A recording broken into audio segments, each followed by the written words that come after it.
We're with Stan Dziedzic, FILA Bureau member. Got re-elected this year, which is great. Former president of USA Wrestling, Olympic medalist. What's your impression so far of the wrestling competition here at the Olympics? Well, it's one of the best wrestling competitions. I think the passion of the athletes, the amount of activity, the quality of the refereeing, all stands out. There's always some situations, and the situations that you wish the circumstances around the situation were differently. But I always, in my mind, what's most important to me is, did the correct call ultimately, was the correct call made so that the athlete that should prevail does? And so that's sort of my end measure, and there's a couple times where I think the wrong call may have been made, and I would like that to be zero. Yeah. It's not, unfortunately. Well, in your role, I mean, what kind of things are you working with each day? Obviously, as Vice President of FILA, you're involved in things that people may not even be aware of. Yeah, well, I think there's a whole bunch of things. I think, each day, for example, I mean, you can look at the referees. They're heading in there right now.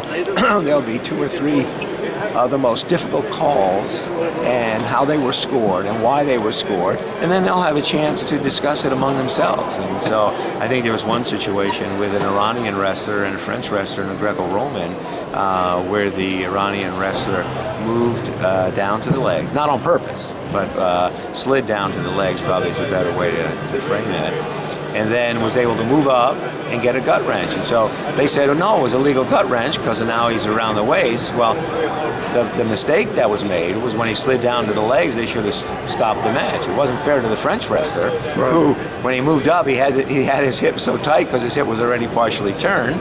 And those little nuances make it appear to the biased fan, the Iranian fans, that his wrestler was they were cheated, and the fact of the matter is they weren't. And I think we had a similar situation last night.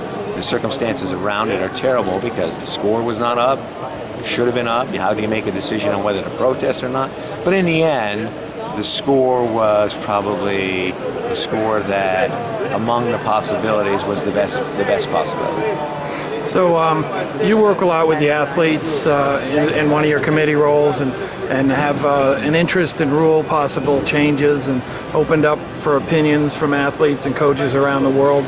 How's that process going? I mean, will we expect to see some adjustments? Well, from my perspective, I'd love to see adjustments, right? I think when you look, in the broadest picture, if you're looking from 10,000 feet, you're going to say that the Greco-Roman needs a lot more work than the freestyle does. I mean, the scoring in the freestyle, the limited number of clinches, the people who score most, even the ones who do win by clinch, had they scored the most in the period before, you don't feel like, well, they would have won whether it was cumulative score or not. You'd like to see 0 clinches, and you saw very few here among the best wrestlers. So the freestyle seems to be more modifications, where I think you need more structural changes in the Greco-Roman, and I'm not sure we're going to be able to accomplish that. I'm anxious to see what the athletes say, and then the challenge among us. And when I say us, I'm talking about the 6 members on the FILA Bureau, the 18 that are either Olympic or world champions, because we seem to think similarly, and we're more apt to think like the athletes are thinking. So, you've competed in this event, won a medal, you've coached in this event, brought some gold medals for the United States as a coach. Is the Olympics something that's still real exciting and special for you? Yes, and I think when you look at wrestling, we have the unique aspect of where is wrestling popular around the world, and the fact that we have weight classes. So there's several countries where their only opportunity, North Korea, for example, where their best opportunity to win a medal is in something like judo, weightlifting, or wrestling, where you have a category where the majority of the people fit into. They don't have the 6'2", 6'3" basketball player or high jumper or pole vaulter or even swimming pools. Yeah. So you look and I think the elements of of the Olympic Games, in many cases, is a very aristocratic, and you're not going to find some of these countries with the resources to compete in equestrian or yachting or sailing. So where are they going to compete? They're going to compete in long distance running if that's their body type. Right. And something like Kenya or wrestling fits into many of that situation. So I think you'll find our sport will probably be the most diverse of any sport except maybe shooting in the number of medals won by different countries. Your weight class has been America's best weight class, the one you competed in, 74 kilos. We got a gold medalist there. Your thoughts of Jordan Burroughs and the legacy of the United States at that weight class? Well, I think you would think somewhere between 66 kilograms and 82 kilograms is where we have a large percentage of our population, and we're fitting 4 weight classes into 3 weight classes, so the competition to make the team is fierce. So I think we would expect that we should do well in those 3 weight classes. I don't think it's coincidental. I think it's just that's the nature of it.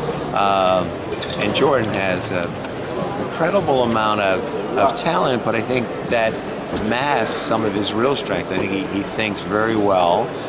He understands his opponents. I think the Russian wrestler in particular in the semifinal was well prepared for that match, strategically, tactically, and I think Jordan handled the situation, adapted in the middle of the match, and used his strengths and won. And so it's a pleasure to watch, and most of the other FILA members around the world think are amazed at his talent, and that's good. Well, hey, thanks for visiting with us, Stan. Let's have a great last day. I hope so. Thank you.